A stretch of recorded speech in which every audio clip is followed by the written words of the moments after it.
Assalamualaikum warahmatullahi wabarakatuh. Perkenalkan, nama saya Muhammad Baihaqi Abdillah dengan NIM 2025010070, kelas PAI 1B. Saya di sini akan memaparkan materi tentang konsep kebahagiaan menurut Imam Ghazali dan Al-Farabi untuk memenuhi tugas dari matkul filsafat. Kemudian selanjutnya saya akan memulai penjelasan saya. Yang pertama yaitu saya akan membahas tentang pengertian dari kebahagiaan itu sendiri dari Imam Al-Ghazali dan Al-Farabi. Jadi kebahagiaan menurut Al-Farabi adalah tujuan akhir kita mencari kenyamanan. Kita nyaman agar bisa tenang, tapi kita mencari bahagia demi bahagia itu sendiri, atau disebut juga kebaikan mutlak atau absolute good. Ini menurut dari Al-Farabi. Yang kedua dari Imam Al-Ghazali. Imam Al-Ghazali berpendapat bahwa bahagia itu adalah mengenai tujuan penciptaan kita itu sendiri. Jadi kita ada di dunia karena Tuhan ingin kita bahagia. Kemudian fondasi kebahagiaan atau perspektif Imam Al-Ghazali. Untuk bahagia, seseorang harus menguasai kimia ruhani melalui 4 pengenalan dasar. Yang pertama ada mengenal diri, yang kedua mengenal Tuhan, yang ketiga mengenal dunia, dan yang keempat mengenal akhirat. Ini adalah faktor-faktor yang akan membuat seseorang itu mengenyam kebahagiaan. Yang pertama ada mengenal diri. Jadi maksudnya kita bukan hanya kita harus mengenal diri sendiri, karena di dalam jasad atau roh itu kita adalah merupakan raja. Jika raja ini tidak bahagia, maka raga tidak akan pernah tenang. Karena ada makalah yang mengatakan bahwa jika kita mengenal diri kita sendiri, maka kita akan mengenal Allah. Yang kedua ada mengenal Tuhan atau ma'rifat.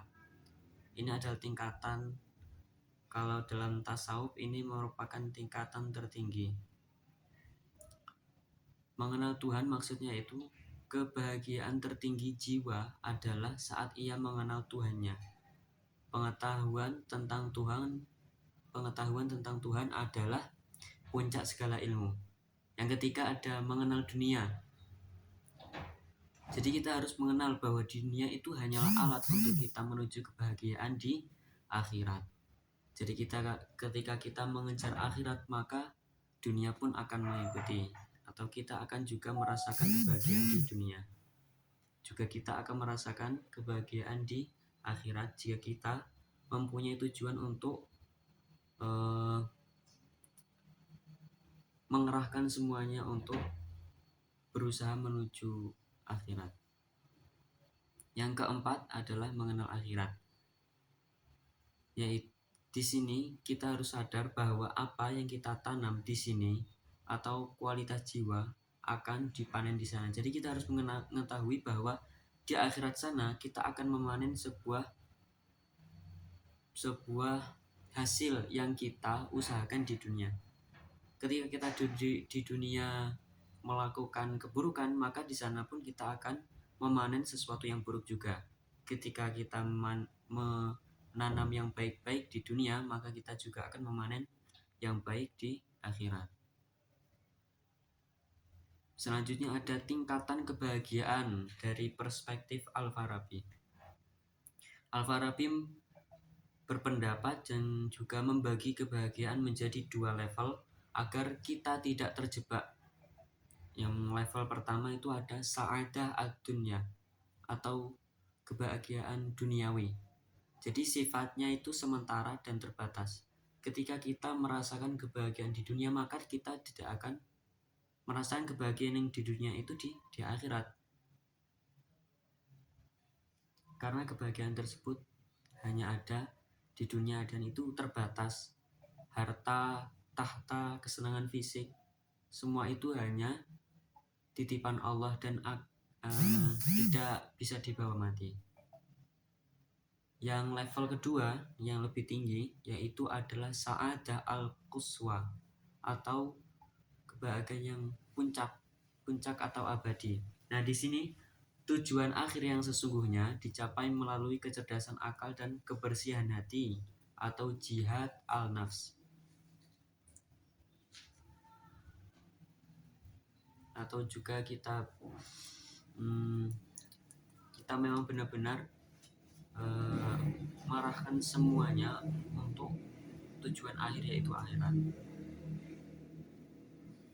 Selanjutnya ada bagaimana cara kita meraihnya. Nah, kita diberi analogi oleh Al-Farabi, yaitu analogi seni menulis. Al-Farabi menjelaskan bahwa kebajikan itu seperti belajar menulis. Awalnya sulit, tapi ketika kita sudah terbiasa melakukannya setiap hari, ia akan menjadi otomatis. Seperti halnya kita melakukan sesuatu tanpa disadari, tapi kita melakukannya. Saat berbuat baik sudah menjadi karakter orang tersebut. Otomatis kita melakukannya tanpa kita berusaha untuk melakukan. Nah, disanalah kebahagiaan muncul. Yang kedua, menyeimbangkan tim dalam diri. Ya, ini menurut Al-Ghazali. Di dalam diri kita ada 3 kekuatan, yaitu akal, amarah, dan syahwat. Kebahagiaan terjadi jika akal bertindak sebagai pemimpin yang mengendalikan amarah dan syahwat, bukan sebaliknya.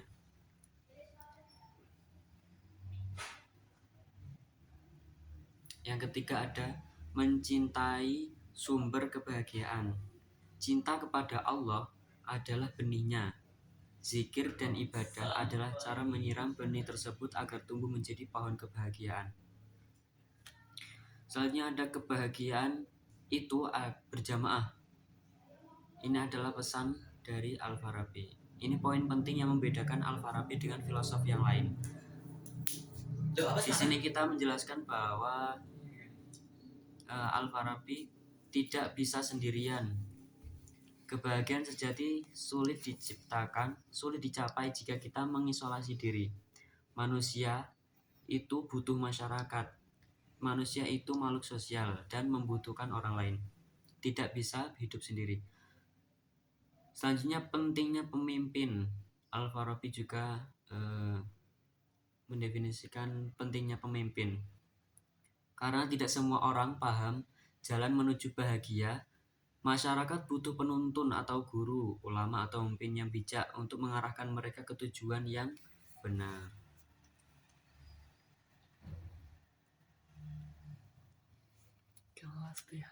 Nah, kesimpulannya yakni ada 3 poin. Yang pertama, hati yang jernih, mengenal Tuhan dan diri. Ini pendapat dari Al-Ghazali. Yang kedua, akal yang cerdas, memahami kebenaran. Ini menurut Al-Farabi. Dan yang ketiga adalah aksi yang nyata, membiasakan kebajikan dan hidup bermasyarakat. Ini adalah kebahagiaan sejati menurut Imam Al-Ghazali dan Al-Farabi. Saya akhiri pemaparan materi dari saya.